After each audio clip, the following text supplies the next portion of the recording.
यहूदा और तामार। उत्पत्ति 38वां अध्याय।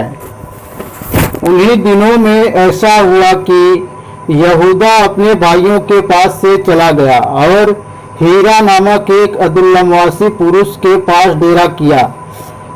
वहाँ यहूदा ने सुवा नामक एक कनानी पुरुष की बेटी को देखा और उससे विवाह करके उसके पास गया। वह गर्भवती हुई और उसके एक पुत्र उत्पन्न हुआ और यहूदा ने उसका नाम एर रखा। वह फिर गर्भवती हुई और उसके एक पुत्र और उत्पन्न हुआ और उसका नाम ओनान रखा गया।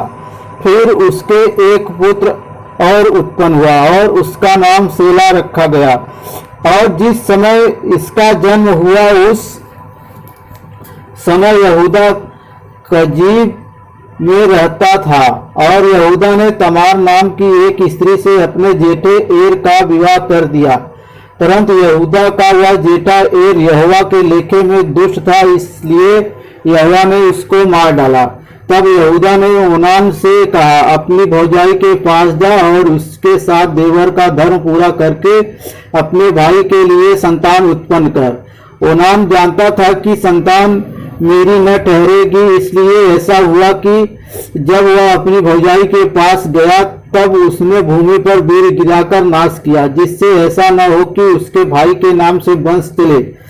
यह काम जो उसने किया उससे यहोवा अप्रसन्न हुआ और उसने उसको भी मार डाला। तब यहूदा ने इस डर के मारे कि कहीं ऐसा न हो कि अपने भाइयों के समान सेला भी मरे, अपनी बहू तमार से कहा, जब तक मेरा पुत्र सेला सियाना न हो जाए तब तक अपने पिता के घर में विधवा ही बैठी रहे। इसलिए तमार अपने पिता के घर में जाकर रहने लगी।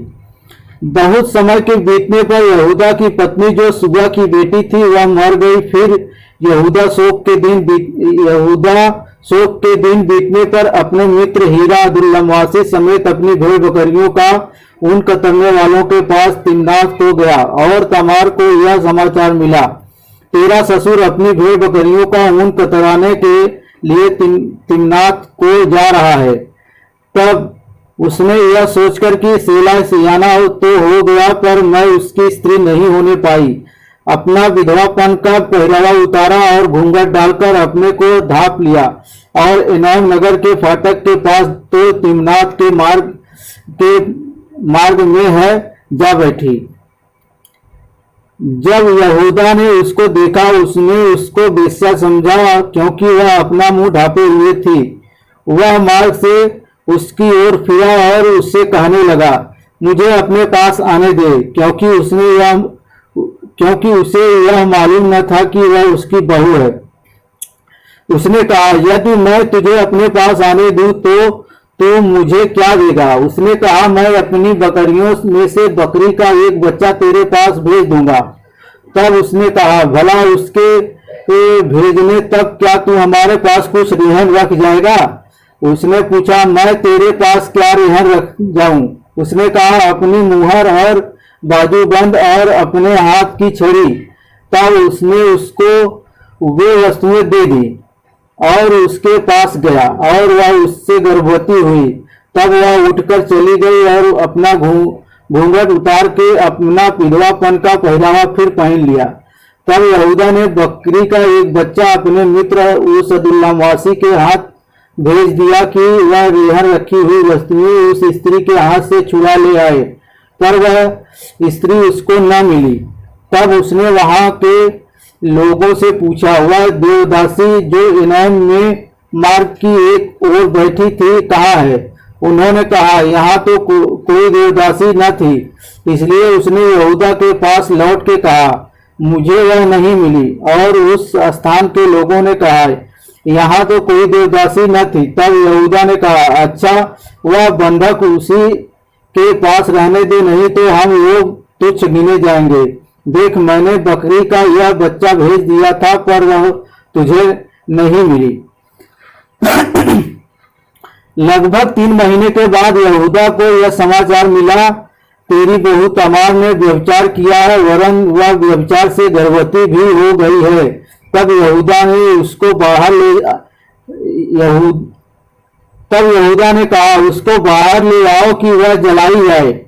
जब उसे बाहर निकाला जा रहा था तब उसने अपने ससुर के पास यह कहला भेजा, जिस पुरुष की ये वस्तुएं हैं उसी से मैं गर्भवती हूँ।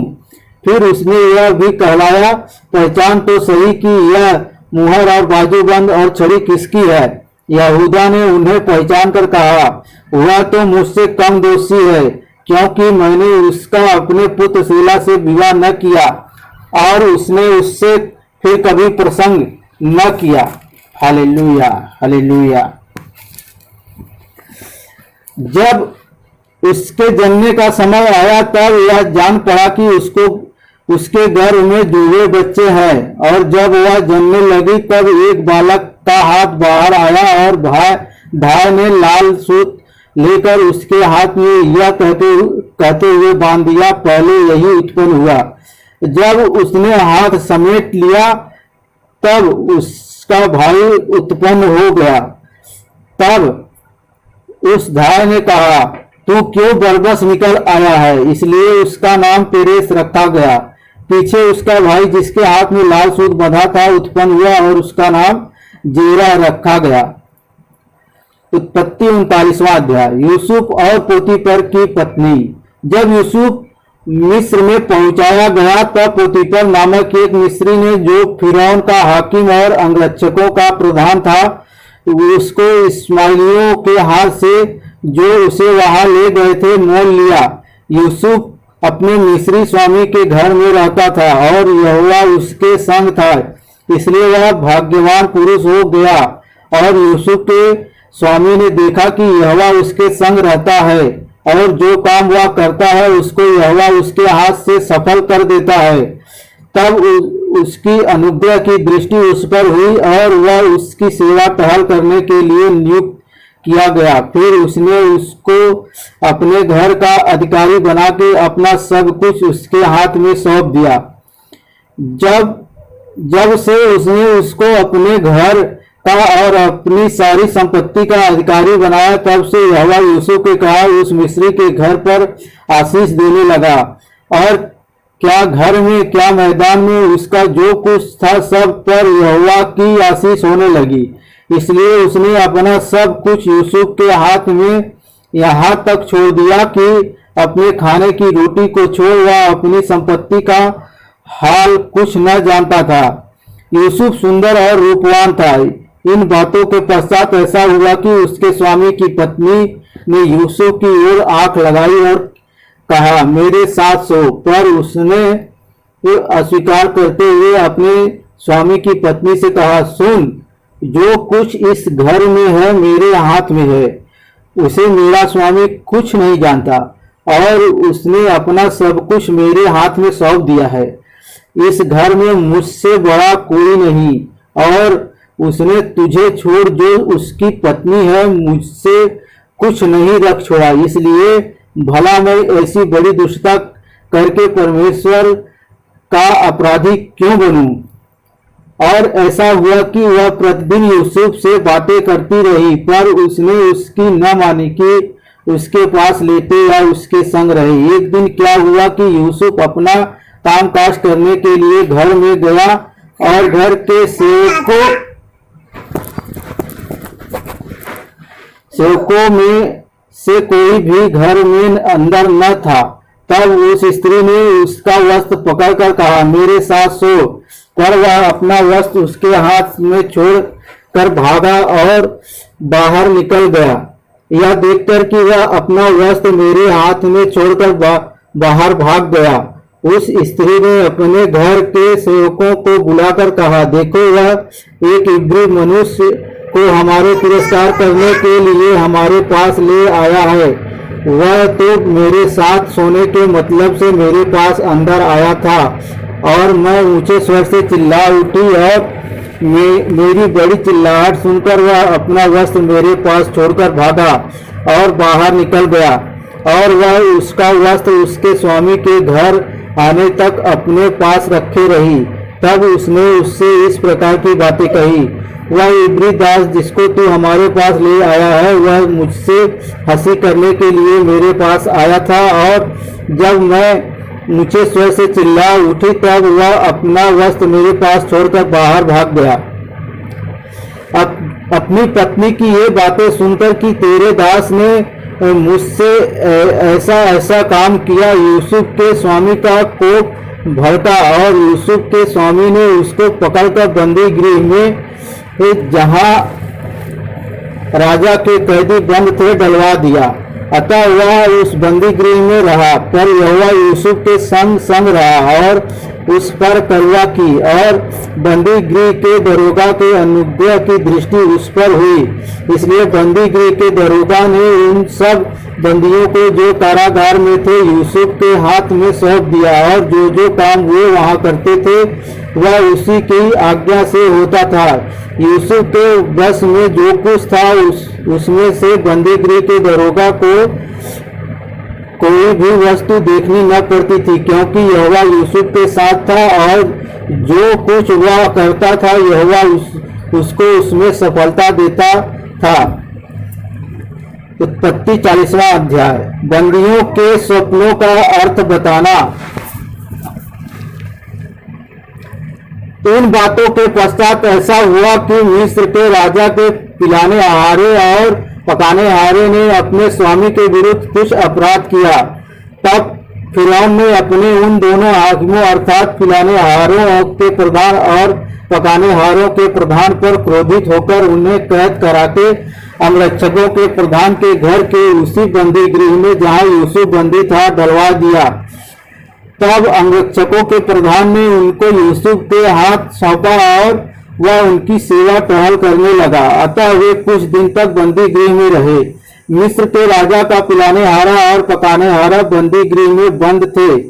उन दोनों ने एक ही रात में अपने अपने होनहार के अनुसार स्वप्न देखा। सवेरे जब यूसुफ उनके पास अंदर गया तब उन पर उसने जो दृष्टि की तो क्या देखता है कि वे उदास है। इसलिए उसने फिरौन के उन हाकिमों से जो उसके साथ उसके स्वामी के घर के बंदी गृह में थे पूछा, आज तुम्हारे मुंह क्यों उदास हैं? उन्होंने उससे कहा, हम दोनों ने स्वप्न देखा है और उनके फल का बताने वाला कोई नहीं। यूसुफ ने उनसे कहा, क्या स्वप्नों का फल कहना परमेश्वर का काम नहीं है? मुझे अपना अपना स्वप्न बताओ। तब पिलाने हारा का प्रधान अपना स्वप्न यूसुफ को यूं बताने लगा, मैंने स्वप्न में देखा कि मेरे सामने एक दाखलता है और उस दाखलता में 3 डालियां हैं और उसमें मानो कलियां लगी हैं और वे फूली और उसके गुच्छों में दाख लगकर पक गई। फिरौन का कटोरा मेरे हाथ में था और मैंने उन दाखों को देखकर फिरौन के कटोरे में निचोड़ा और कटोरे को फिरौन के हाथ में दिया। तब यूसुफ ने उससे कहा, इसका फल यह है कि 3 डालियां का अर्थ 3 दिन है।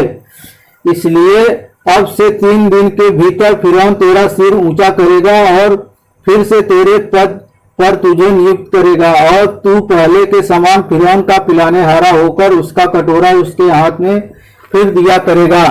अतः जब तेरा भला हो जाए तब मुझे स्मरण करना और मुझ पर कृपा करके फिरौन से मेरी चर्चा चलाना और इस घर से मुझे छुड़ा देना, क्योंकि सचमुच इब्रियों के देश से मुझे चुरा कर लाया गया है और यहाँ भी मैंने कोई ऐसा काम नहीं किया जिसके कारण मैं इस कारागार में डाला जाऊं। यह देखकर कि उसके स्वप्न का फल अच्छा निकला, पिलाने हारे के प्रधान ने यूसुफ से कहा, मैंने भी स्वप्न देखा है। पकाने हारे के प्रधान ने यूसुफ से कहा, मैंने भी स्वप्न देखा है। वह यह है, मैंने देखा कि मेरे सिर पर सफेद रोटी की 3 टोकरियां हैं और ऊपर की टोकरी में फिरौन के लिए सब प्रकार की पकी पकाई वस्तुएं हैं और पक्षी मेरे सिर पर की टोकरी में से उन वस्तुओं को खा रहे हैं। यूसुफ ने कहा, इसका फल यह है कि 3 टोकरियों का अर्थ 3 दिन है। अब से 3 दिन के भीतर फिरौन तेरा सिर कटवाकर तुझे एक वृक्ष पर लटकवा देगा और पक्षी तेरे मांस को नोच नोच कर खाएंगे। Hallelujah, hallelujah. तीसरे दिन फिरौन का जन्मदिन था। उसने अपने सब कर्मचारियों को भोज दिया और उनमें से पिलाने हारे के प्रधान और पकाने हारों के प्रधान दोनों को बंदी गृह से निकलवाया। पिलाने हारों के प्रधान को तो पिलाने हारे के पद पर फिर से नियुक्त किया और फिरौन के हाथ में कटोरा देने लगा, पर पकाने हारों के प्रधान को उसने टंगवा दिया, जैसा कि यूसुफ ने उनके स्वप्नों का फल उनसे कहा था।